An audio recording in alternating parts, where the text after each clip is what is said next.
changes.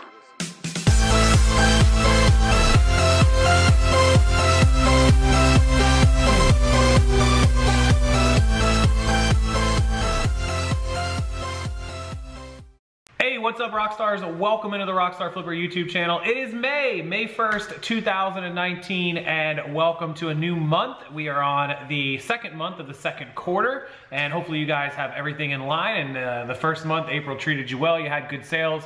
A bunch of you, I swear, I think I got 5 or 6 private messages or emails about this story.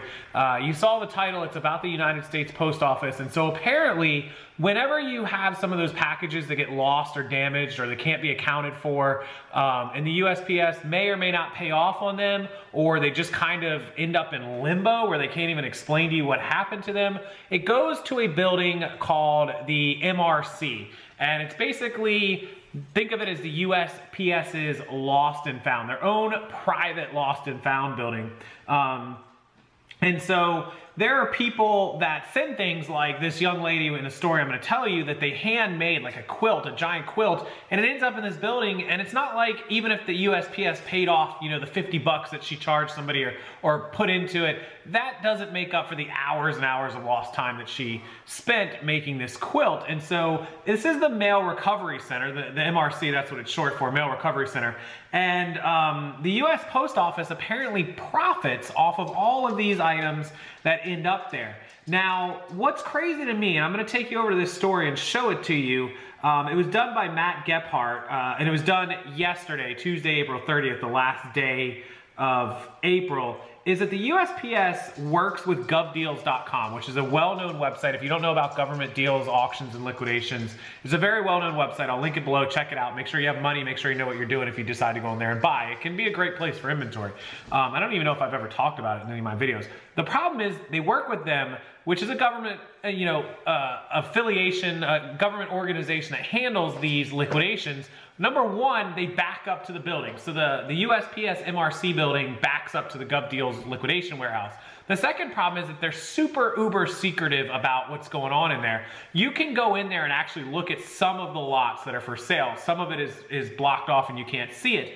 But they also have military and police security and barbed wire and fences, like something crazy is going on. Now the number that really made me mad, and I'm gonna take you again over and show you this story, is that they were asked for numbers, how much they did in sales out of these auctions, how many items, how many percentages. They completely told the news to pound sand. Not just the news, but like other audits and people that wanted to know what was going on in this building, and they said absolutely not. So it ends up happening that in 2015, the Inspector General of the United States said, that's not okay. You are going to tell us what's going on in this building. And they finally did have to come forward. And again, in this story, you can see the 2015 numbers, and they reported it for fiscal year 2014.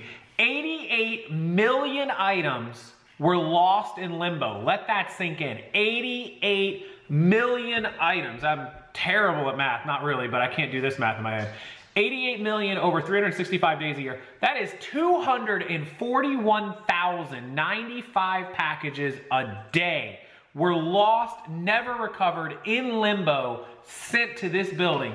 And only 3%, 2.5 million packages were returned to the rightful owners. There's a staff that works in this building that apparently their job is to go through these packages and try to figure out where they belong. But only 3% got found. They did $11 million in sales off of auctioning out these items that they never located the owners. How they don't locate the owners, I don't know. The labels get torn off, who knows? But let me tell you what, 88 million items is bonkers. That's how many packages the USPS loses every year. So the lady that had the quilt lost, she can go over there and check it out, but good luck finding it. Only 3% actually get turned in. So let me go over to this story on the local12.com by Mr. Gephardt and show you a little more about this story. This is the craziest thing I think I've seen in a long time. So thank you to Dominic, Primetime, and everybody else who sent me this. This is nuts. Okay, so this is the local12.com website with Matt Gephardt and also Michelle Poe of KUTV. Tuesday, April 30th, 2019. You're probably seeing this May 1st, of course. Axtell, Utah. Angela Erickson spent the better part of last year lovingly sewing 2 quilts, one meant for her uncle.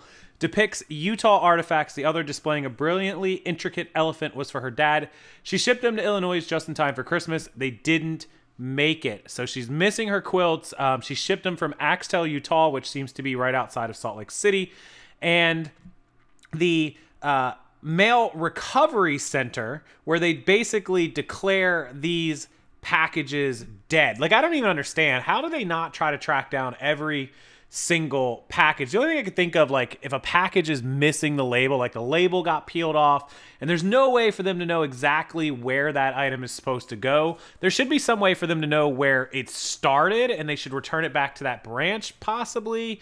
I mean, I feel like there should be more of a audit system for them to figure this out, especially to the tune of 88 million packages. That just seems absolutely ridiculous. So the location is in Georgia. I don't know if I mentioned that. It's in Georgia. It's not in Salt Lake City. It's in Georgia. These packages originated in Salt Lake City. Basically, the news reporter, Michael Gephardt, observed a huge warehouse with a dozen bidders meandering around 287 shipping boxes of lots actively being auctioned. There's only about half of the warehouse's visible space. The rest of the warehouse was off limits.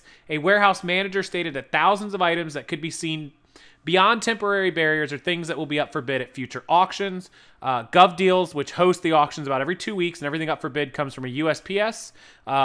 They back right up to the MRC. Like I said, it's securely guarded, something you might see at a military base, no trespassing signs, a guard, the whole shebang. Here's the part that makes me really, really crazy. Gephardt, the news reporter, asked for an interview. He's told that no one was available and that filming of the facility, even from a public street out front, is forbidden. That is false. Filming the building, going in the building, on their property is private, and they can boot you. They can trespass you. Absolutely a fact. However, from a public street, from a public easement, you are allowed, and a lot of you may not know this, but you can certainly watch videos on YouTube called First Amendment audits. You are allowed to film anything in public that your eyes can see. Your eyes cannot be trespassed. If a U.S. FBI federal building has a public lobby inside, you can walk into that public lobby of the FBI building and film anybody and everybody, including customers, janitors, FBI agents, employees, their vehicles, their faces, their license plates, without permission. The U.S. Constitution, the First Amendment right, gives you the permission, freedom of press, freedom of speech, and freedom of video to video anything in a publicly accessible space.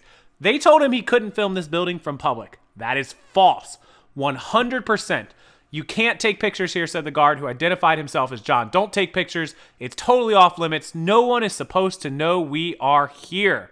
John stated that filming the facility could be dangerous, but refused to elaborate. While KUTV photojournalist Mike Fessler filmed the facility from public property, USPS called the police, which responded, and they got an education. I assure you, when the police showed up and told him he could not film this USPS building from public, I would have laughed in their faces. They cannot identify you. They cannot kick you off of public property. Wrong. An officer questioned Gephardt, then seized his and Fessler's driver license. They could have declined to turn over their driver's license, and the police cannot touch them. If they do, if they arrest you for failure to identify while in public, you sue them and you win immediately. He detained them for 30 minutes while he went into the MRC in his vehicle. He's now committed, that officer committed illegal detainment and illegal arrest and could be sued and arrested for illegal detainment. That police officer was wrong 100%. They should have fought it. They should go back and file a lawsuit since they are the news. The USPS is seemingly going out of its way to avoid answering questions until the USPS Inspector General force them to. Why are they so secretive over this building? Why do they not want anyone to know? Listen, we get it. It's lost mail. You're in there auctioning it. You want to secure it because there's probably expensive stuff. Okay, fine. But why act the way you're acting? Anybody who acts like this has something to hide. My guess is they don't want the general public masses to know they're losing 88 million packages a year. Are you kidding me? That's insane. I don't even know. Let's Google. How many packages a year does USPS deliver? Let's see what that number is. I don't know this number. 28 2 million packages Monday, breaking its own record. So let's see if we can see what they delivered in 2018. I don't know this number. It's probably billions of packages, but you know, it should be. Here we go. In fiscal year 2018, the Postal Service delivered 146 billion pieces of mail. 146 billion. So there we have our answer. 146 billion. So 10% would be 1.46 billion. 1% would be 146 million. And so half of that would be 70. So they did about a 0.5% loss rate. So it's actually not that bad in the grand scheme of things. But when you're a business whose one job is to deliver packages, 88 million lost packages is a big, big number. It's a huge deal. Even if those packages were worth just a couple bucks a piece, I mean, you're talking about hundreds of millions of dollars in merchandise, and you only sold it for 11 million. Come on, guys, that's ridiculous. So anyways, I want to hear your opinion about this. I thought this was the craziest story, and now I want to go on GovDeals and see if I can buy anything that might be worth buying. We'll have to look and see. It's probably overpriced, but we'll see. Thanks to Matt Gephardt, Michelle Poe for the story yesterday, and thanks to Local 12 News. I'll link it below. Enjoy it. Make sure you give the video a thumbs up, and thank you so much for being here. Make sure you're subscribed if you're not, and I will see everyone next time.